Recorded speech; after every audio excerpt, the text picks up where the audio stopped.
ஒரே நாள் நைட்ல கிட்டத்தட்ட 19 பேருடைய கனவுகளும் ஆசைகளும் தீயில எரிஞ்சு சாம்பலாயிருச்சு. என்ன நடந்துச்சு தெரியுமா? வீடியோவை ஃபுல்லா பாருங்க.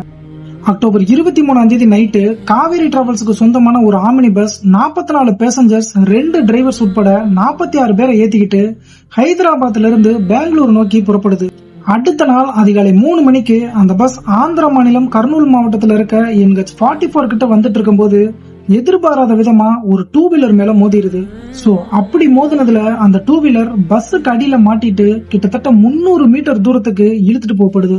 இதுல அந்த பைக்கோட பெட்ரோல் டேங்க் லீக் ஆகி உராய்வின் காரணமா சடனா தீப்பிடிச்சு எரியவும் ஆரம்பிக்குது. பஸ்ஸுக்கு அடியில தான் அந்த 2 வீலர் மாட்டிட்டு இருக்கு அப்படிங்கறதுனால அந்த தீ பஸ் ஃபுல்லாமே பரவ ஆரம்பிக்குது.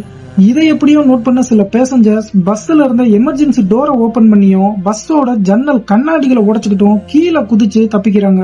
அப்படி குதிச்சதுல கிட்டத்தட்ட 27 பேர் உயிர் பிழைச்சிடறாங்க. ஆனா துரதிருஷ்டவசமா 19 பேர் அந்த தீயில கருகி இறந்தும் போறாங்க. யாரோ பண்ணின தப்புல 19 அப்பாவி உயிர்கள் தான் இப்ப பலியாயிருக்கு. இறந்து போனவங்க ஆத்மா சாந்தி அடையட்டும்னு சொல்லிட்டு கடவுள்கிட்ட வேண்டிக்கோங்க.